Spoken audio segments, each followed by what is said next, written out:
Hey, it's Huck. And before I get on to my message of today, I should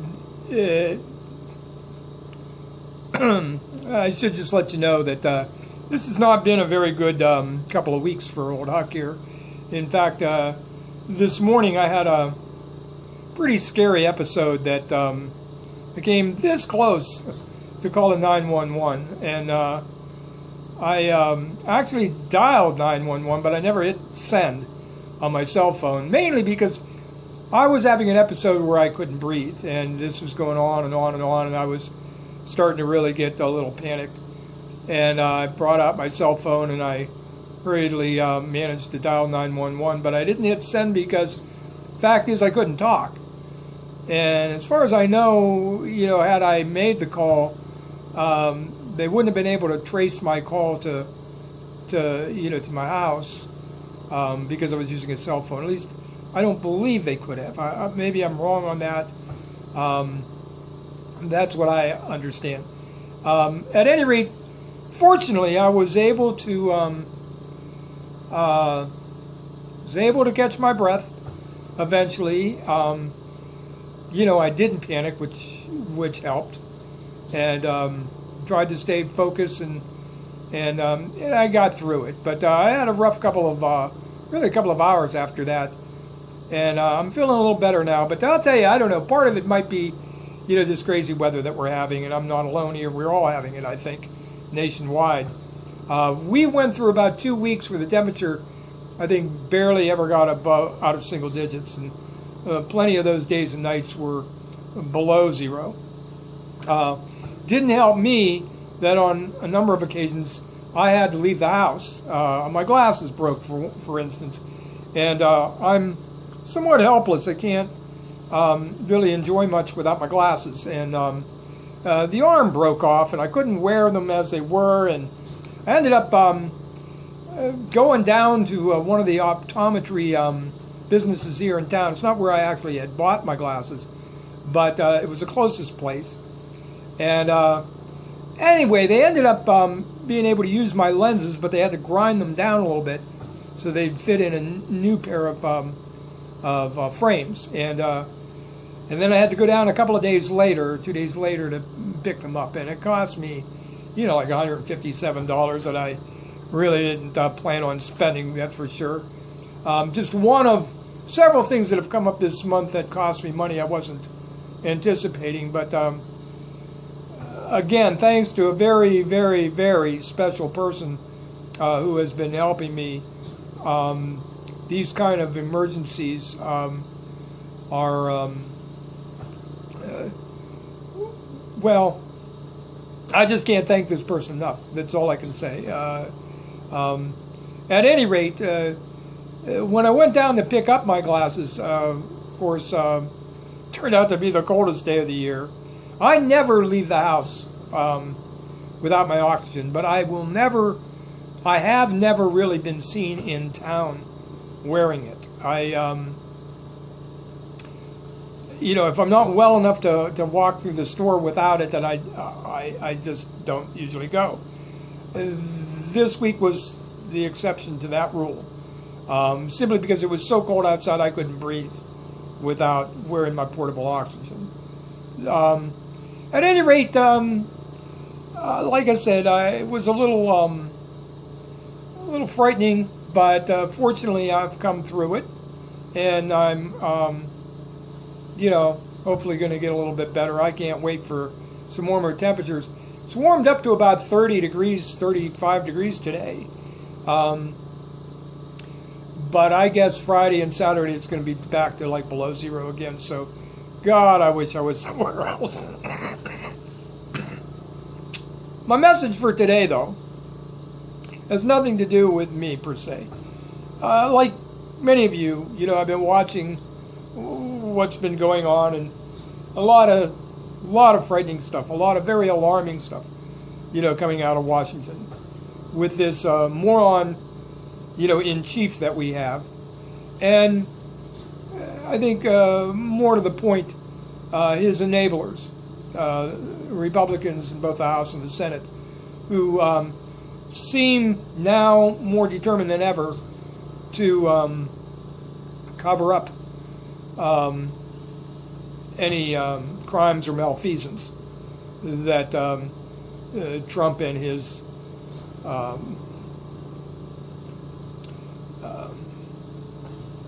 aides are guilty of.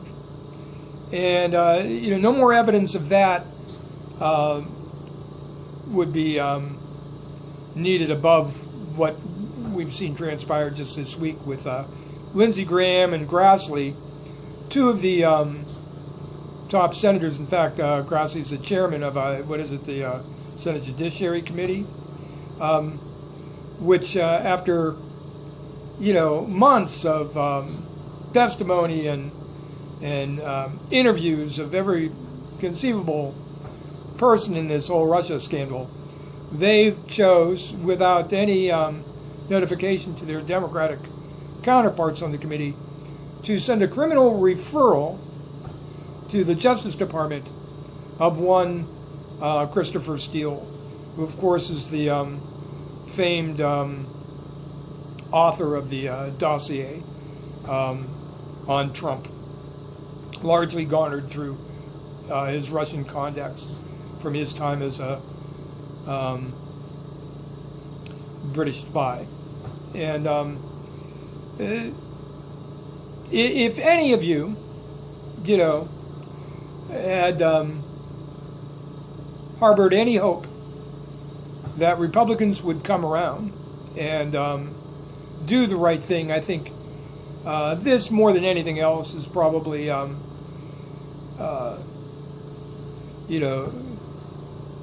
demonstrating that's not going to happen.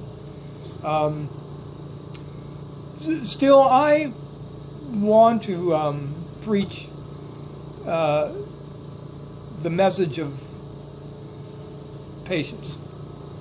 I think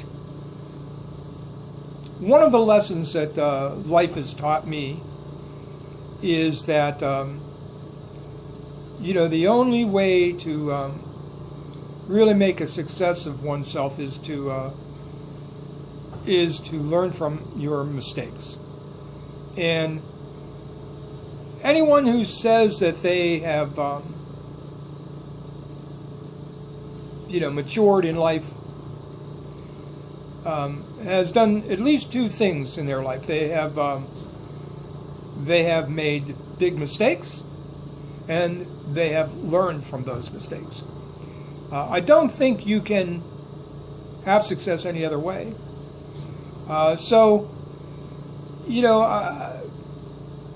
We aren't put on this earth with the ability to breeze through life without ever getting it wrong, without ever doing something, foolish or, without foresight. We're human. We're fallible. We do make mistakes. Many times when we make mistakes, it's human nature, I think, to not admit them, to not own up to them, to blame anything but ourselves for our own mistakes. Maturity comes, and success comes when first we admit that we made a mistake, and secondly, we seek to learn something from that mistake so that we don't repeat it. And, from this simple life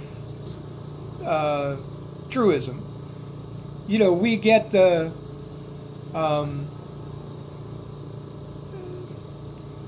idea that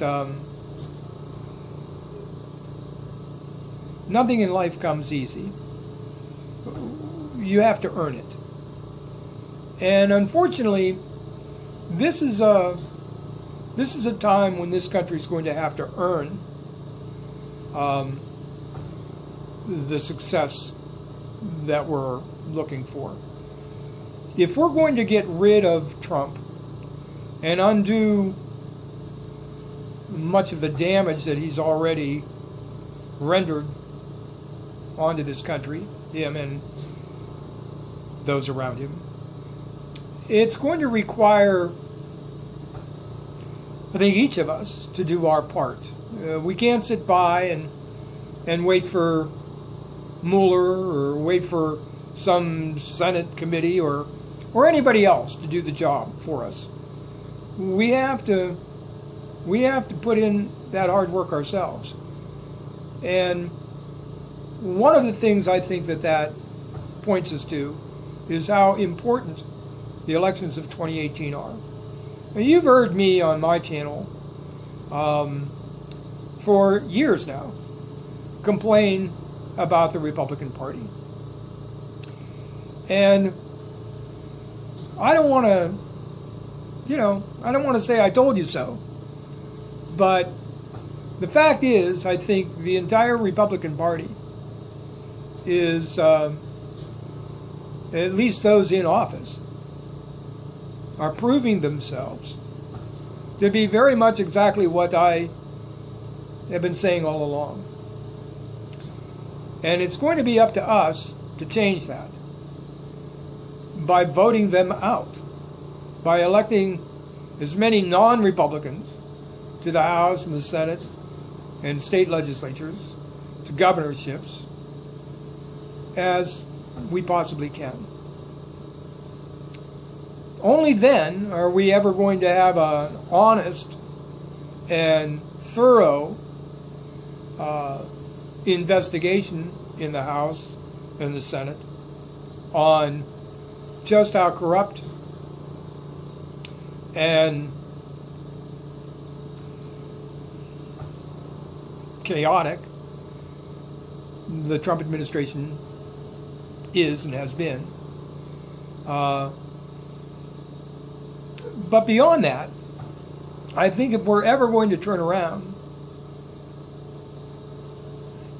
much of the damage that Trump has done to this country and his cabinet picks have done to this country and his judicial picks are likely to do to this country, it's going to be from many of us getting involved and doing our part to see to it that we start electing people that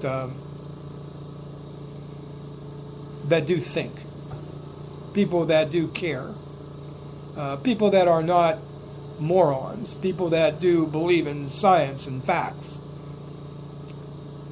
and more importantly, people that have some shred of integrity.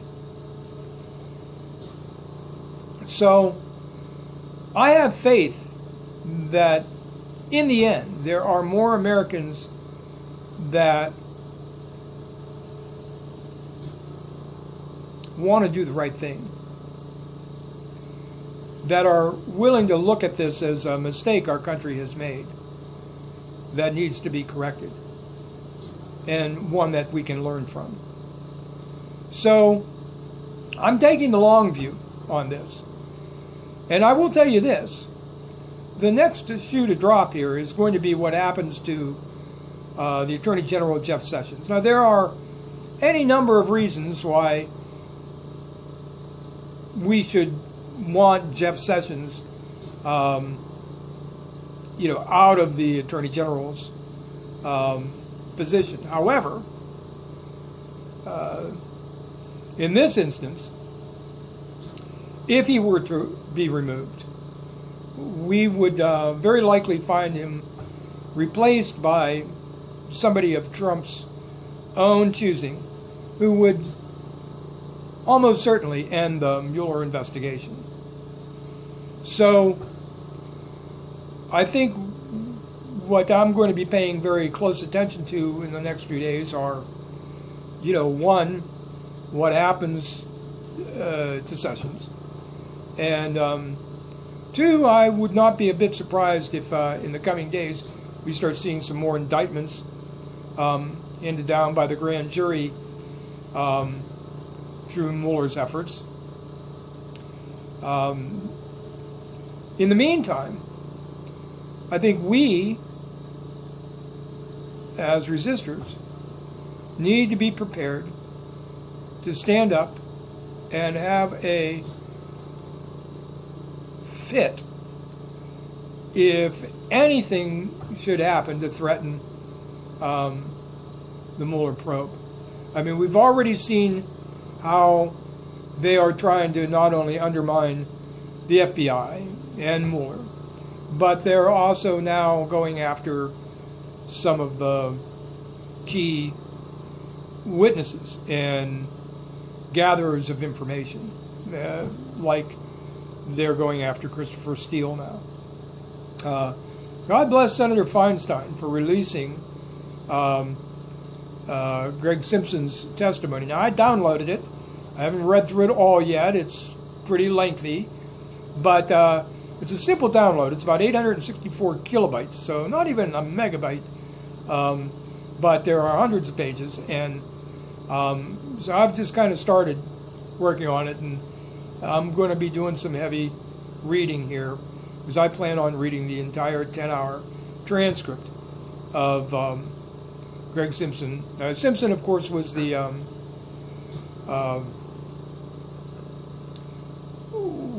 co-founder of Fusion GPS, which is the firm that was hired by, well, first by Republican candidate, and then later picked up by the Clinton campaign to do opposition research on Trump. And it was Fusion GPS, of course, that ultimately hired Christopher Steele, the former British spy, with lots of Russian contacts, who came up with the dossier. And at any rate, so I'm going to be reading all of that. I urge many of you to, if not, download it yourself and read it, if you don't have the patience for that, to at least do your best to get a good, view of the highlights of it. And I might do a video on that myself, as I've seen several different articles published, and none of which have really gotten into the teeth of the testimony. And unfortunately, that's one of the problems with our media today, is that there's not enough substance. Too much of our media kind of doesn't get down to the nuts and bolts of the story as much as they kind of tell the current score. And in this case, I think there's a reason why we haven't seen too much meat and potatoes on this transcript, and that's simply because there's so many pages of it, and it's going to take some time to to read it and analyze it and to compose some thoughts on it. But I plan on doing a video in the near future, highlighting at least some of the things in it that strike me. Anyway, I am planning on getting a lot of rest. Tomorrow is my payday. I get paid, my disability comes from the second Wednesday of every month. And boy, do I desperately need it this month. And it's going to be one of those months where within 24, 48 hours after I get paid, I'm going to be broke again, because I have got bills out the kazoo. However, I should be able to get through. And at any rate, I'm not planning on going outside for anything I don't need to, particularly over the weekend when it's going to get really, really cold again. I hope things are a little better where you live. Why I still live in Ohio, I question that. I wish I had an alternative. I don't. I really don't. But hey, we'll just make do. Listen, I thank you for watching. I hope I didn't bore you with all of this. Pay attention to what's going on today. A lot of things are going to be coming down, I think, rapid fire within the next, well, before the end of the week. And so you're going to want to pay attention. And I would point you to a couple of programs that I think I find very interesting. Certainly Rachel Maddow, who has probably been on top of the Russian story as well as anybody. But also someone else on MSNBC that's really worth watching, along with her and Lawrence O'Donnell and Chris Hayes, is